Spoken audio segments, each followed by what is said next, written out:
안녕하십니까. 실전경매 노하우 112번째 시간 앤손입니다. 오늘은 임차인의 대항력에 대해서 알아보도록 하겠습니다. 대항력이 있는 임차인이 있는 사건은 여러분들이 입찰을 많이 꺼려 하시는데요. 임차인이 전액 배당을 받거나 대항력이 허위일 경우에는 적극적으로 입찰을 하셔야 합니다. 그럼 임차인의 대항력은 과연 어떠한 것인지 같이 공부하겠습니다. 오늘은 주택임대차보호법에서 임차인이 어떤 경우에 대항력이 있고 어떤 경우에 대항력이 없는지 이러한 내용을 사례를 들어서 설명을 드리겠습니다. 오늘은 주택임대차보호법 중에서 임차인의 대항력에 대해서 설명을 드리겠습니다. 임차인의 대항력은 낙찰자인 여러분에게는 아주 중요한 내용이죠. 잘 들으시기 바랍니다. 주택임대차보호법 제3조에 주택임대차보호법을 줄여서 주임법이라고 했습니다. 3조에 주택의 임차인이 계약을 하고 그리고 주택의 인도를 넘겨받고 그리고 주민등록 전입을 했을 때 주민등록 전입을 했을 때 임차인은 그 이 길부터 임차인의 대항력을 가진다라고 했습니다. 그래서 임차인이 전입한 이 길부터 그 다음 날부터 대항력이 발생합니다. 여기서 대항력이라는 게 이미 한번 설명을 드렸는데요. 대항력은 후순위 그 뒤의 권리자들보다 우선해서 이 경매에 있어서 변제를 받는다 이런 뜻이 되는데 실제 경매에 있어서 대항력이라는 것은 법적으로 설명하는 것과 조금 다르다고 말씀했습니다. 보통 임차인이 대항력이 있다라고 우리가 얘기를 할 때는 이때 대항력은 말소 기준 권리보다 먼저 전입했다는 뜻이 됩니다. 말소 기준 권리는 여러분들이 이미 배우셨죠.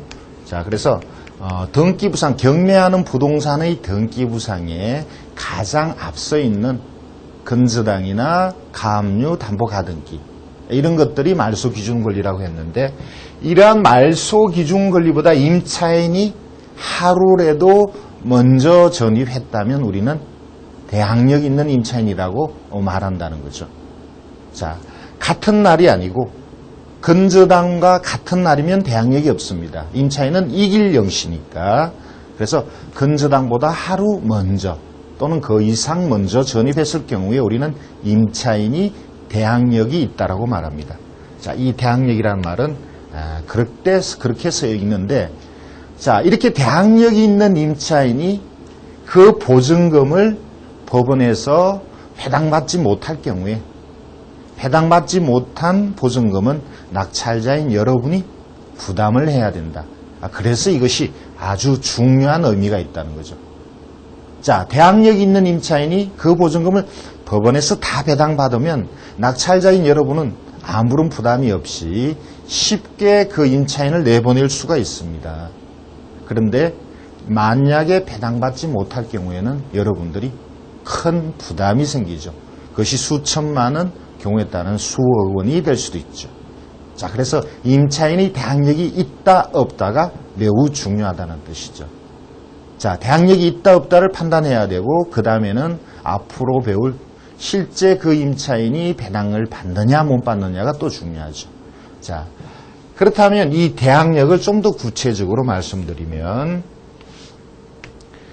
임차인이 말소 기준 권리보다 먼저 전입했다고 그러는데 이런 경우는 어떻게 되느냐는 거죠. 아파트나 빌라가 아니고 주택의 임차인이 전입을 했습니다.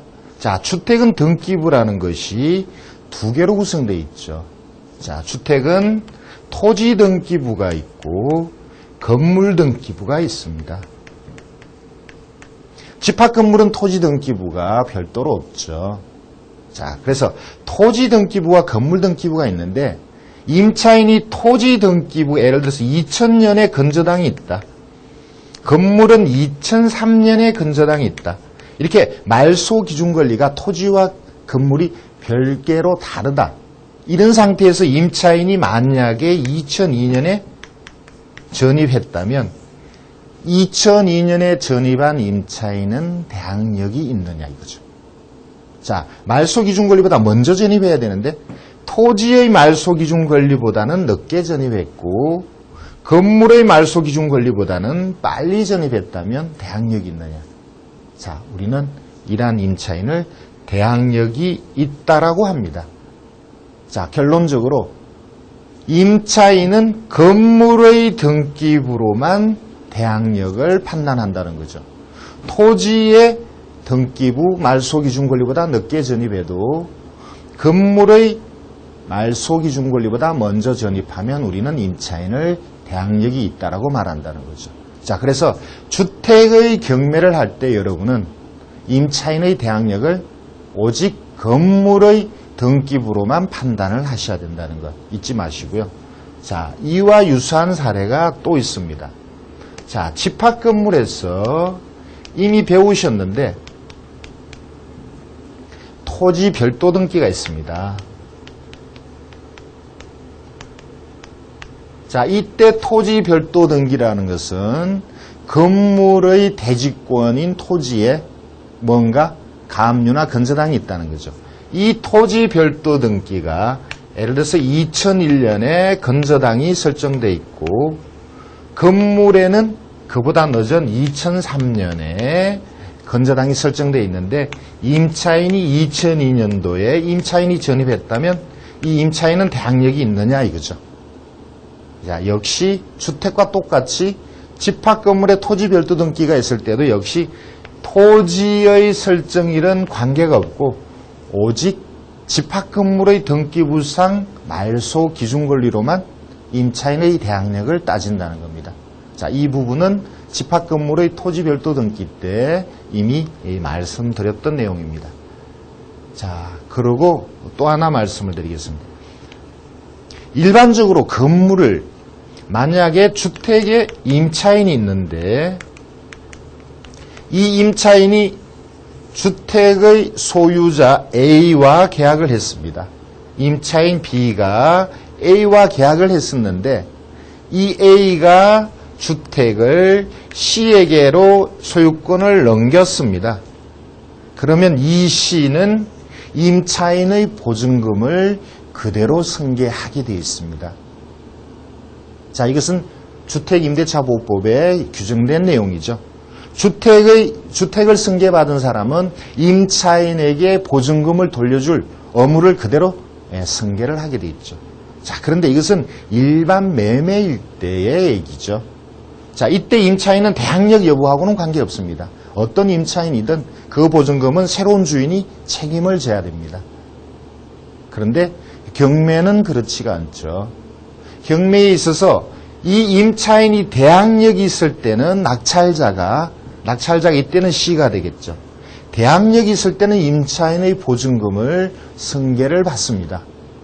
법원에서 배당되지 않으면 낙찰자가 물어주는 게 승계라고 볼 수 있죠. 그런데 이 임차인이 경매에서 대항력이 없을 경우에는 낙찰자가 승계를 받지 않죠. 자, 여러분들이 이미 알고 있는 당연한 얘기입니다. 자, 그런데 만약에 주택이 있고, 자, 지상에 주택이 있습니다. 자, 건물이 있고 그 아래 토지가 있는데 토지만 경매를 할 때 건물은 경매 대상이 아닐 경우, 자, 여기에 임차인은 어떤 법적인 보호를 받느냐는 거죠. 자, 간혹 지상에 주택이 있지만 토지만 경매 대상이 될 때가 있습니다. 자, 그래서 이 토지 낙찰자에게 건물에 있어서 임차인이 만약에 대항력이 있다면 이 토지 낙찰자에게도 대항력을 주장할 수 있느냐. 자, 결론은, 자, 건물의 임차인은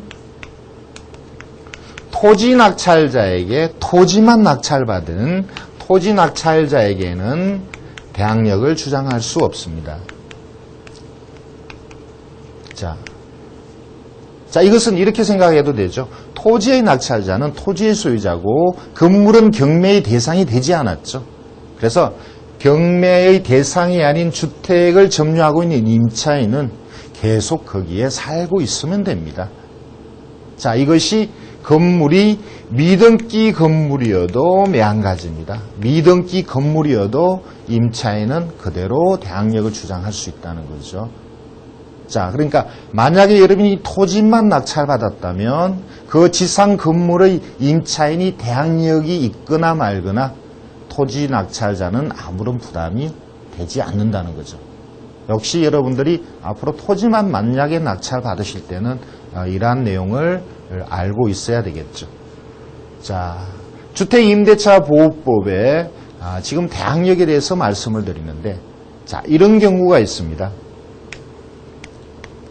외형상 대항력이 있는 임차인이 채권은행에 채권자에게 무상임차인 각서를 제출했다. 자, 이러한 무상임차인 각서를 제출한 경우에 대항력을 주장할 수 있느냐? 사실상 집주인과 계약을 하고 대항력이 있는데 집주인이 건물을 담보로 은행에 대출을 받을 때 임차인이 집주인을 위해서 무상임차인 각서를 자필로 작성하여 제출했다면 그러면 이 물건이 경매가 나왔을 때 임차인은 대항력을 주장할 수 있느냐? 자, 대법원 판례는 대항력이 없다라고 합니다. 역시 이 부분에 대해서도 종전에 한번 말씀드린 적이 있죠.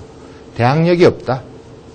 무상임차인 각서를 제출했다라는 것은 자, 그것을 믿고 신뢰한 채권자에게 피해를 주는 거죠.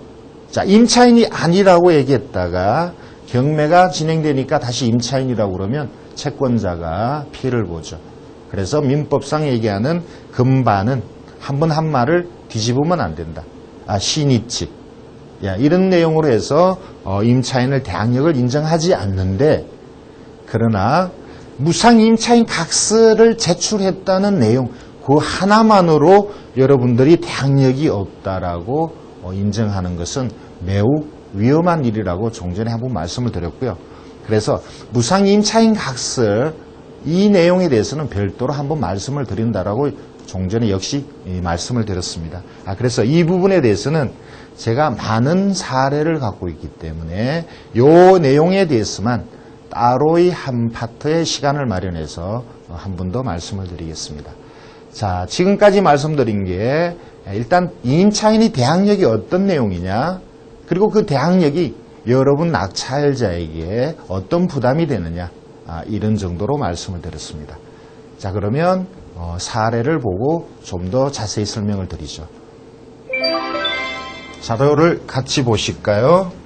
서울시 북가자동에 빌라가 경매로 나왔습니다.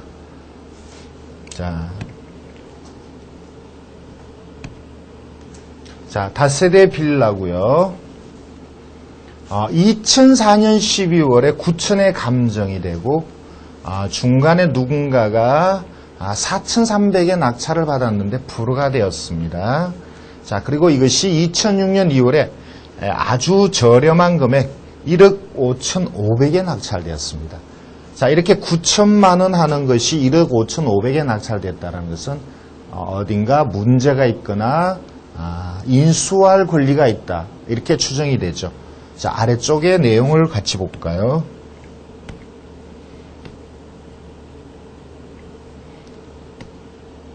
자, 여기에 토지 별도 등기라는 기록이 있습니다. 자, 토지 별도 등기는 이미 배우셨습니다. 자, 그렇고 건물 등기부가 있고요. 건물 등기부를 보면 소유권 보존 등기를 하고 2003년 8월에 가압류가 있습니다. 자, 이것이 말소 기준 등기죠. 자, 건물의 말소 기준은 2003년 8월인데 임차인 김 씨는 2003년 1월에 전입했습니다. 1월에 전입하고 1월에 확정을 받았습니다. 그 보증금이 6천만 원이죠. 자, 이 9천만 원짜리의 빌라가 만약에 토지 별도 등기가 없다면 낙찰된 금액을 1번 임차인 배당을 받고 나머지는 등기부상의 권리자가 배당을 받게 되죠. 그래서 6천만 원 이상에만 낙찰된다면 임차인이 인수할 게 없습니다.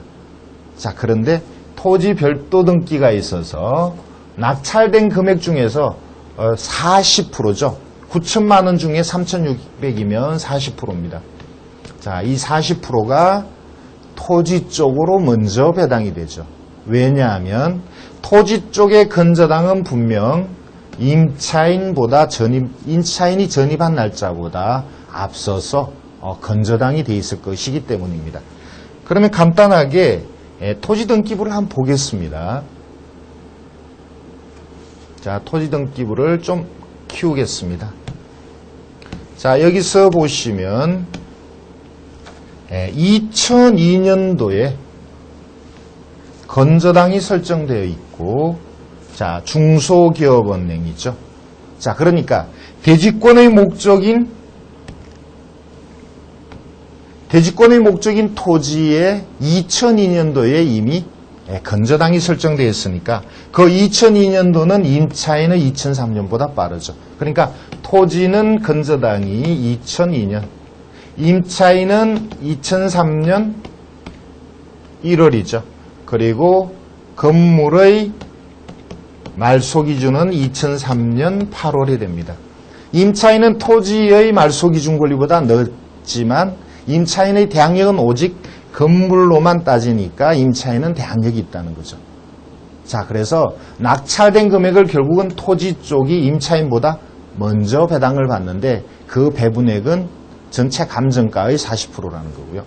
나머지는 임차인이 배당을 받게 되죠.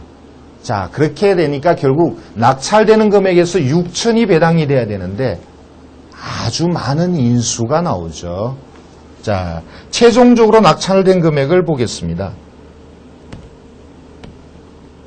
1,500만 원에 낙찰이 되었습니다. 자, 1,500에 낙찰이 되면 이중 40% 600만 원이 토지 저당권자에게 가고요. 자, 여기서 60% 900만 원 정도가 임차인에게 가죠. 결국 5,100만 원을 인수해야 합니다. 낙찰자는 6,600만 원에 이 빌라를 산 셈이 되죠. 그래서 제가 토지별도 등기일 때 토지별도 등기가 있고 대항력 있는 임차인이 있을 때는 인수금액을 정확히 계산해야 된다라고 많이 강조를 했었습니다. 자, 그러면 다음 사건을 볼까요?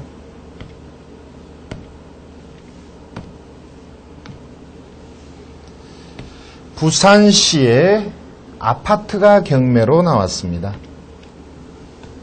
85평방미터고요.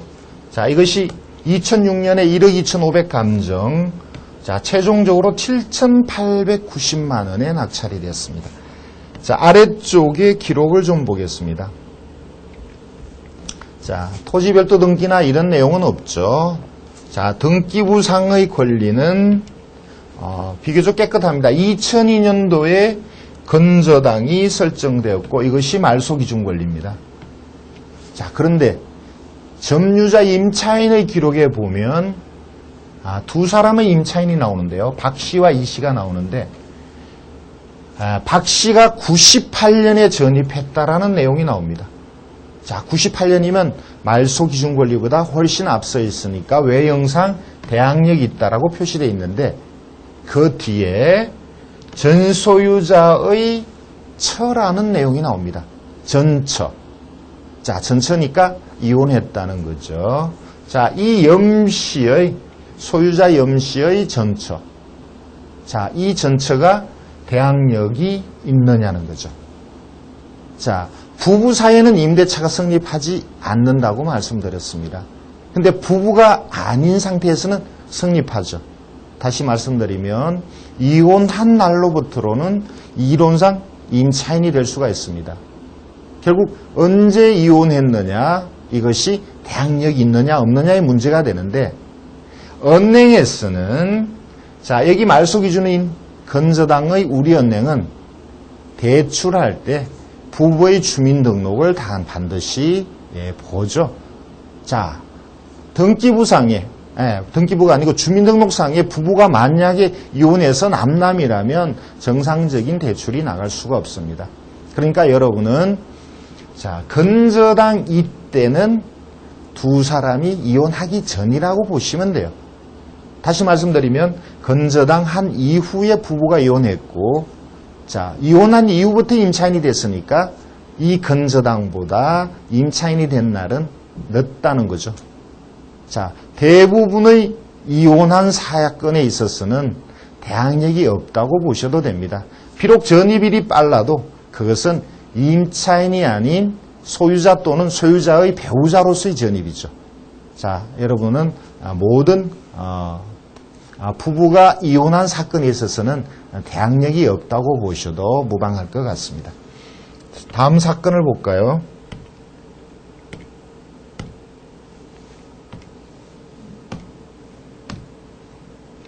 광주시에 아파트가 경매로 나왔습니다.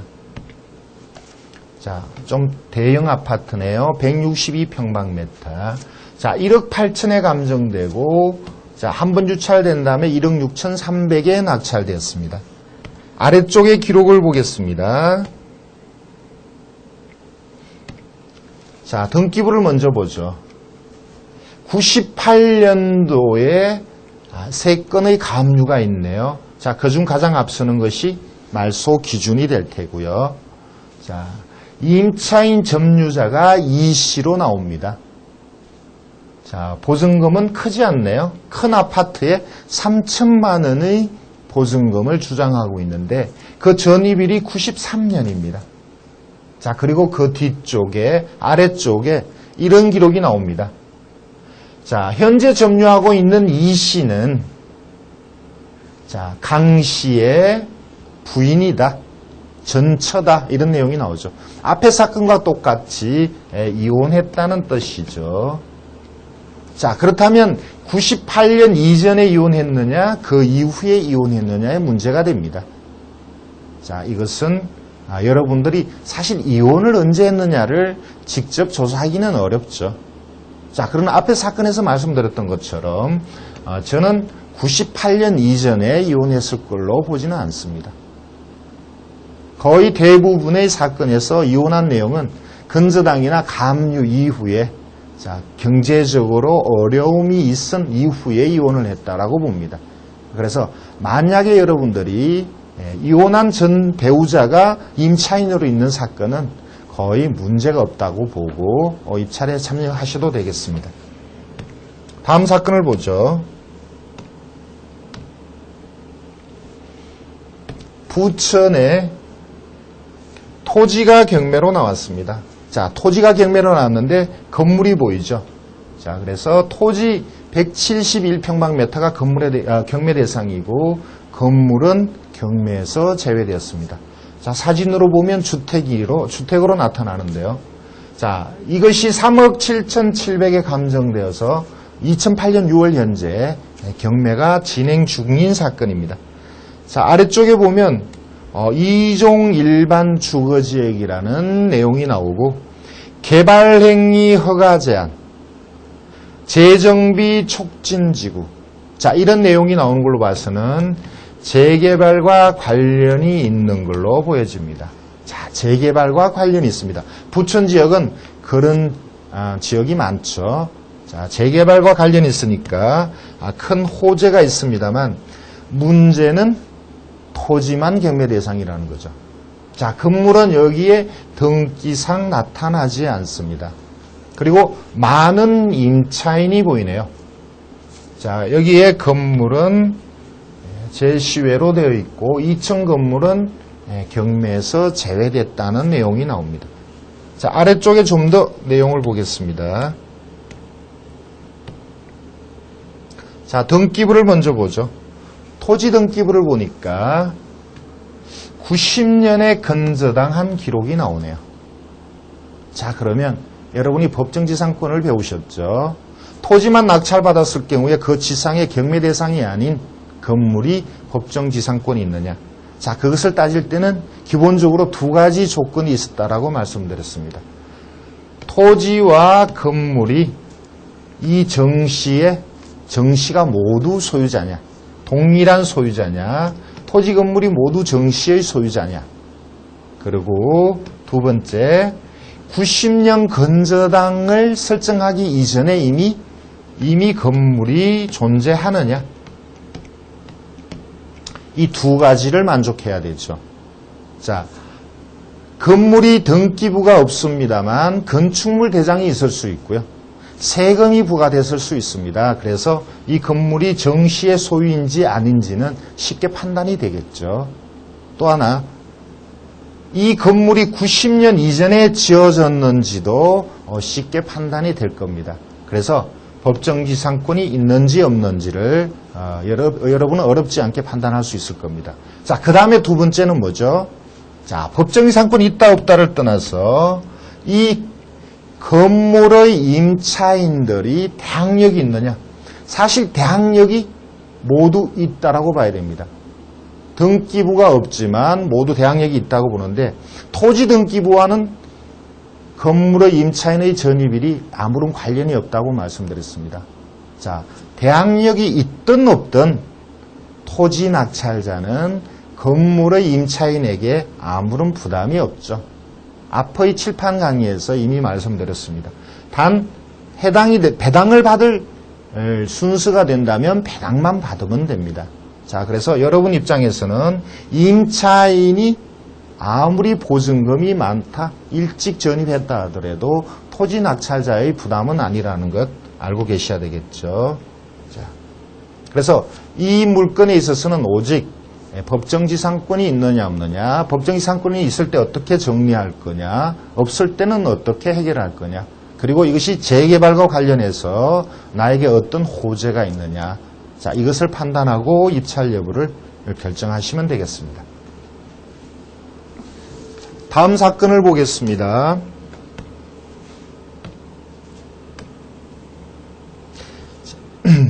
노원구 상계동의 아파트가 경매로 나왔습니다. 자, 60평방미터 정도가 되고요. 1억 4천 감정에 2005년도에 1억 1천에 낙찰된 사건입니다. 아래쪽에 기록을 좀 보죠. 자, 등기부를 보니까 2004년도에 건저당을 했다. 그래서 이것이 말소기준 권리가 되는데 그 이전에 전입한 이시가 있습니다. 94년에 전입했습니다. 그런데 임차인으로서의 보증금이나 확정을 받았거나 배당 요구한 이런 기록이 전혀 없습니다. 자, 그리고 등기부를 보면 정려를 했다라는 내용이 나옵니다. 자, 그렇다면 이 등기부를 보면, 자, 현재 점유하고 있는 이 씨가 채무자인 엄씨에게 정려했다라는 기록이 나오죠. 그러니까 전 소유자가 현 소유자에게 정려했다라는 기록이 나옵니다. 자, 정려를 했다면 특별한 관계죠. 가족일 가능성이 큽니다. 그리고 자, 정려를 받은 사람이 채무자가 되어서 은행에 대출을 신청할 때 이 씨는 가족으로 드러나 있었거나 아니면 무상임차인 각서를 은행에 제출했을 겁니다. 자, 그렇다면 이 씨는 대항력이 없는, 그러니까 임차인이 아닌, 자, 그런 내용이 될 것입니다. 이러한 내용은 현장을 찾아가거나 채권자 은행을 찾아가거나 쉽게 여러분들이 밝혀낼 수 있는 내용입니다. 자, 다음 사건을 말씀드리죠. 자, 경북 칠곡군의 빌라가 경매로 나왔습니다. 자, 3천만 원 감정에 2005년 12월에 2,700만 원에 낙찰이 되었습니다. 자, 아래쪽의 기록을 볼까요?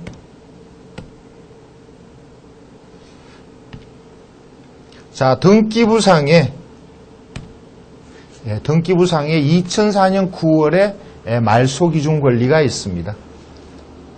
그리고 전입자, 점유자는 전씨입니다. 전씨가 1,000만 원에 월 20만 원의 임차인을 주장하고 있는데, 자, 아래쪽 기록을 보면, 자, 전입자 전씨는 소유자 이정숙의 전 남편이라는 기록이 나옵니다.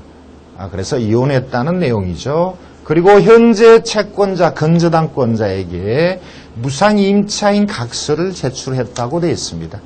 자, 그렇다면 이 전씨는 대항력 있는 임차인으로 인정받기가 어렵습니다. 자, 그럼 다음 사건을 볼까요? 서울시 동작구에 아파트, 빌라가 경매가 나왔습니다. 자, 빌라 70평방 정도가 되고요. 2005년도에 1억 3천 감정되고 최종적으로 9천만 원에 낙찰된 사건입니다. 자, 아래쪽의 기록을 보면 자, 등기부상 2001년 7월 달에 국민은행에 건저당이 있고요. 자, 그 아래쪽에 많은 가압류가 붙었습니다. 자, 그런데 점유하고 있는 김씨가 있는데 그 전입일자가 이 국민은행의 건저당보다 빠릅니다. 그래서 외형상 대항력이 있습니다. 그리고 전입이나 확정일자 이런 것을 6천만 원의 보증금과 함께 법원에 신고하였습니다. 그런데 자, 아래쪽의 내용을 보면 자, 이 점유자 김씨는 채무자와 가족관계라는 내용이 나오고 역시 무상임차인 각서를 제출했다는 내용이 나옵니다. 자, 이러한 주장을 경매를 신청한 국민은행에서 신청 채권자죠. 국민은행에서 법원에 신고하였습니다. 자, 김씨가 채무자와 가족이고 국민은행이 대출을 받을 때 무상임차인 각서를 제출했다. 그리고 이러한 내용을 채권은행에서 법원에 공지를 했다. 자, 이러한 경우에 이 임차인은 대항력 있는 임차인으로서의 권리를 주장하기 어렵습니다. 무상임차인이고 무상임차인 각서를 제출했고 그러한 내용이 이렇게 공지가 되었을 경우에는 소송으로 가더라도 이 김씨가 임차인으로 인정받기는 어렵습니다. 자, 그러면 다음 사건을 말씀드릴까요? 서울시 은평동의 빌라가 아파트군요. 경매로 나왔습니다. 81평방미터 아파트고요. 자, 이것이 2006년도에 2억 6천에 감정되고 2억 3,550에 낙찰이 된 사건입니다. 자, 아래쪽의 기록을 보겠습니다.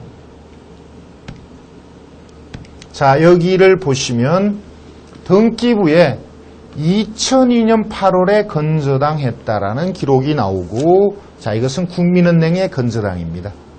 자, 이것이 말소 기준 권리가 되죠. 자, 그런데 점유하고 있는 문씨가 말소 기준 권리인 건저당보다 앞서는 2002년 5월에 전입하고 그 보증금 7천을 법원에 주장했습니다.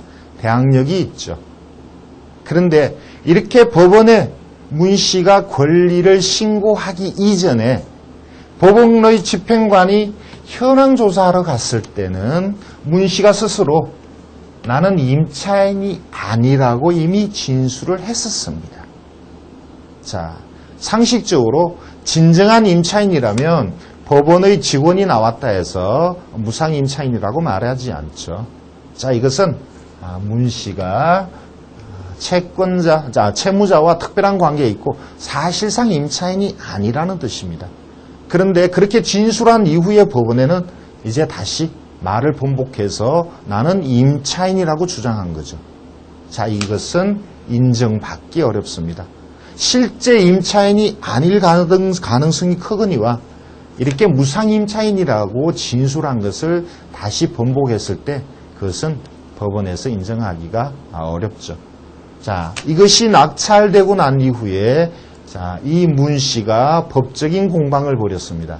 그 결과를 한번 볼까요?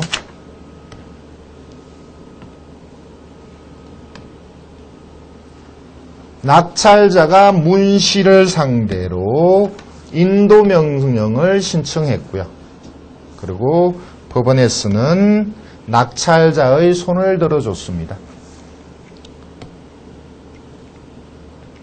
자, 인용 결정이 났죠. 자, 최종적으로 여기에 대해서 문씨가 다시 항고를 했습니다만, 자, 제가 볼 때는 이거 항고해도 결국 임차인이라고 주장하는 문씨가 이기기는 어렵다고 봅니다. 자, 이렇게 임차인이 아닌 것으로 기록이 나온 경우는 여러분은 낙찰을 받아도 문제가 없다고 봅니다.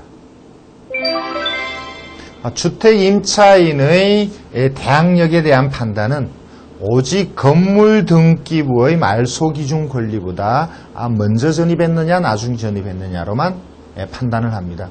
만약에 주택의 임차인이 토지의 말소 기준 권리보다 늦게 전입했다 하더라도 건물 등기부의 말소 기준 권리보다 먼저 전입했다면 이러한 임차인은 대항력이 있다라고 합니다. 채권은행에 무상 임차인 각서를 제출한 임차인은 거의 채무자의 친인척으로서 허위의 임차인입니다. 그래서 무상 임차인 각서를 제출했다는 것을 알고 있다면 여러분들은 적극적으로 입찰을 해도 되겠습니다.